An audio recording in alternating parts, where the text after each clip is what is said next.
Olá, estudante! Tudo bem com você? Sou a professora Natália, da disciplina de Geografia para o 8º e 9º ano da EJA. E na aula de hoje, vamos falar sobre o continente africano, sua história de colonização e sua cultura, principalmente no Brasil. E para os professores e professoras que nos acompanham, o eixo temático da aula é Ética e Cidadania, com o objetivo de aprendizagem de valorizar o patrimônio sociocultural e ambiental, respeitando a sociodiversidade e reconhecendo tais patrimônios como direitos dos povos e indivíduos e elementos de fortalecimento da democracia, tendo como objetivo específico trazer o conhecimento sobre a história de colonização e descolonização do território africano, bem como as influências da cultura afro-brasileira para a valorização dos povos e antepassados africanos. O continente africano é um dos territórios mais antigos do mundo e, pelo que conhecemos hoje, foi berço das primeiras civilizações conhecidas como os egípcios, além de ter sido também local onde foram encontrados os primeiros fósseis da espécie humana, datados de mais de 160 mil anos. Podemos dizer, então, que foi na África que se deu início a toda a civilização que temos hoje. O continente africano é composto por diferentes povos e tradições, com religiões e culturas bem diferentes, de acordo com os territórios e regiões. Observem esse mapa de regionalização da África, dividindo o continente em duas regiões distintas. Essa parte mais acima é denominada de Norte da África ou África Islâmica, devido às características do clima e da religião, e dos outros países abaixo, como a África Subsaariana. Percebam que nesse outro mapa ao lado, a região denominada Saariana é onde se encontra o deserto do Saara. E também é a região onde predomina uma população de religião islâmica e de língua árabe. Já a África subsaariana é assim denominada por estar abaixo da região do Saara. E diferentes religiões predominam a região, como o animismo, do qual se originam as religiões afro-brasileiras. A África que ouvimos falar em notícias e jornais hoje é um continente marcado por grandes desigualdades sociais, pobreza e guerras. Grande parte dessas marcas vistas hoje foi gerada por um longo período de colonização que esse território e sua população sofreram pelos europeus. Vamos conhecer melhor essa história e quais foram as consequências disso? O processo de colonização deu início nas grandes navegações do século XV, onde colonizadores europeus se apropriavam dos territórios e das riquezas que encontravam nos territórios de outros continentes, como a América e a África, comercializando essas riquezas para a Europa. Na África, além da exploração de riquezas, a mão de obra forçada da população também foi usada e levada aos territórios da América para serem escravizados, substituindo a mão de obra indígena que os europeus também exploraram aqui. Os europeus não tinham um bom conhecimento do território africano. Porém, no século XVIII, iniciou-se um novo processo do colonialismo, que tinha um interesse cada vez maior de conhecer, ocupar e explorar os continentes até então pouco explorados, como a África e a Ásia.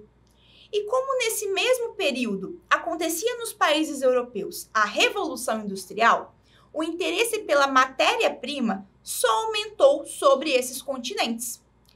Foi assim que em 1885, na Alemanha, foi selado um acordo entre países europeus para dividir o continente africano entre eles, conhecido como Conferência de Berlim. Essa divisão de interesse territorial e econômico não levou em conta os povos que já viviam no território africano, suas organizações políticas e sociais, suas tribos e formas de vida, que eram completamente diferentes da forma de vida europeia. E essa regionalização do espaço africano trouxe muitos problemas para os povos que ali viviam, pois essas formas de divisão do continente só favoreciam os colonizadores, que por consequência não respeitaram as divisões dos limites territoriais dos reinos e grupos étnicos que ali existiam, separando povos de mesma identidade ou juntando em mesmo território os povos rivais. Além disso, a autonomia dos povos foi sendo perdida em seu próprio território, pois os europeus introduziram atividades agrícolas de plantation, que são atividades voltadas à monocultura, ou seja, a cultura de apenas um gênero agrícola, exportando os bens produzidos ali e com vastas propriedades agrícolas e mão de obra escravizada. Esse processo, além de ter gerado exploração, gerou conflitos territoriais e problemas sociais no continente. Foram muitas décadas de resistência dos povos africanos que não aceitaram pacificamente a tomada dos europeus. Porém, esses exterminaram muitos povos nesses conflitos, pois possuíam armas mais potentes e letais. E a imposição sobre a forma de vida das populações africanas só foi se expandindo e tomando mais controle, sendo os nativos impostos a seguirem o estilo de vida europeu, com as roupas, as formas de se alimentar, já que passaram a plantar alimentos que antes não faziam parte da sua alimentação principal, de estudar a língua europeia, como o inglês e o francês, de professar a religião cristã, entre outros, afetando o apagamento cada vez maior das suas identidades e culturas. Esse cenário só foi mudar após 1945, quando a Segunda Guerra Mundial terminou, pois os países europeus se encontravam extremamente fragilizados com a guerra e com economia e forças armadas enfraquecidas. E com seu enfraquecimento, os movimentos de independência ganharam maior força e começaram a romper os laços de metrópole com a Europa, se tornando assim independentes. Esse movimento conquistado de independência foi chamado de descolonização, pois os territórios estavam se libertando das vontades e explorações da metrópole europeia. Podemos perceber no mapa que o tempo para o processo de independência acontecer não foi homogêneo entre os países, variando entre 1840 até 2011, com a independência do Sudão do Sul. Porém, infelizmente, a marca deixada nesses territórios durante séculos de domínio não desapareceram simplesmente com a independência política dos países. As formas de divisão dos territórios, grande parte permaneceram da mesma maneira que haviam sido divididas pelos europeus, permanecendo também os conflitos de povos distintos em um mesmo território. Mesmo a história de colonização e escravidão europeia dos povos africanos terem buscado apagar suas identidades, é importante dizer que as suas culturas e suas formas de viver influenciaram muito o Brasil na formação da cultura afro-brasileira.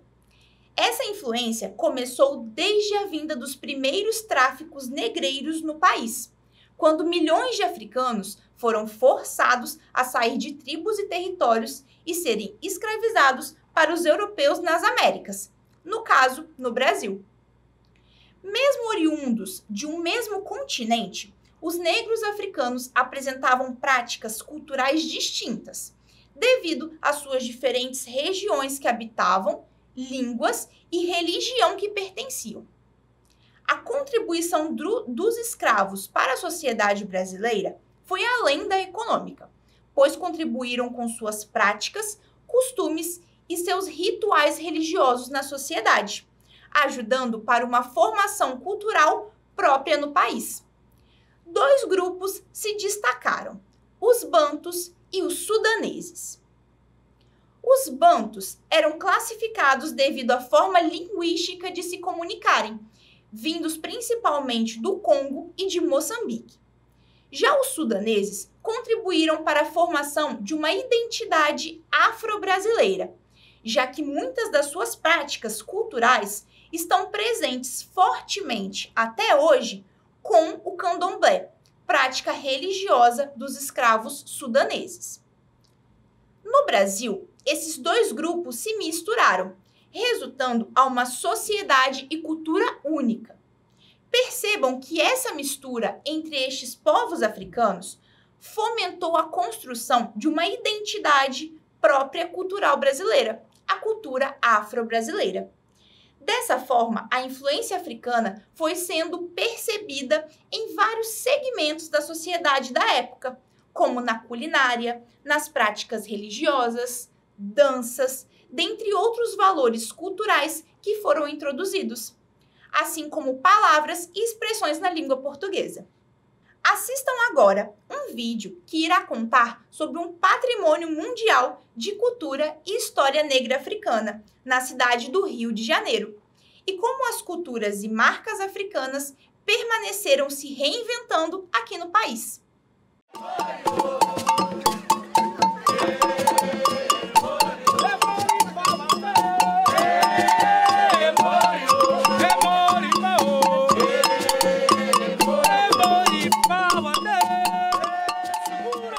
Para um bem ser reconhecido como patrimônio da humanidade, ele tem que ter um valor universal excepcional.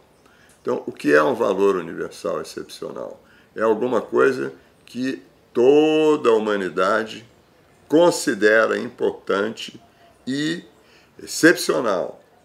No caso do Cais do Valongo, o seu valor universal excepcional é o fato de ser o único vestígio material conhecido da chegada de africanos escravizados nas Américas. Mas não é uma chegada qualquer. É um porto, um cais, no Rio de Janeiro, que é talvez a maior cidade escravagista da história da humanidade. Em 1808, quando a família real portuguesa se instalou no Rio de Janeiro e fez da cidade capital de todo o Império Português, a cidade tinha cerca de 70% de africanos ou crioulos, negros nascidos no Brasil, filhos de africanos, escravizados ou libertos. A cidade era majoritariamente negra. Então a marca da negritude da cidade é muito grande. No cais, você teve toda uma comunidade, né, de africanos e africanos libertos e também de seus descendentes.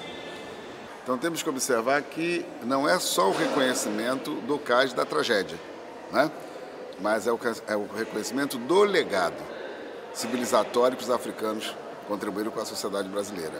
Por trás desse reconhecimento tem todo o interesse de um projeto socioeconômico, né, para aquela região e de pessoas que vão querer lucrar com isto.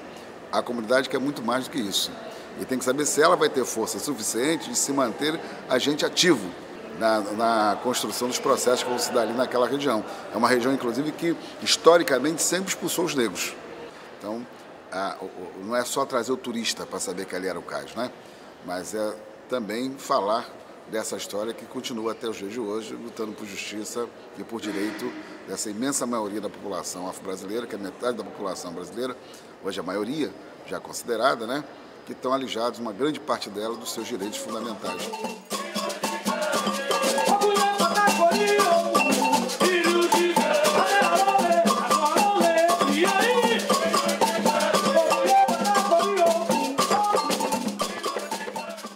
E aí, o que achou da aula de hoje? Espero que tenha aprendido novas informações importantes para você. É importante que você que nos acompanha não deixe de marcar a sua presença na aula, através do link do QR Code que está aí na sua tela. Caso queiram nos enviar dúvidas, sugestões e mostrar que você está acompanhando nossas aulas, é só nos enviar pelo Instagram, do @Dever em Casa na TV. Nos siga nas redes sociais para acompanhar as novidades e programações das aulas. Na aula de hoje, podemos conhecer um pouco da história do continente africano, colonizado e partilhado por países europeus na Conferência de Berlim, e que conquistou sua liberdade apenas décadas depois, com a descolonização de seus territórios. Podemos compreender também a influência da cultura que os povos africanos deixaram no nosso país, na cultura afro-brasileira. Nossa aula de hoje está terminando por aqui, mas espero vocês na próxima aula de Geografia. Bons estudos! E não esqueça, mesmo distantes, estamos juntos!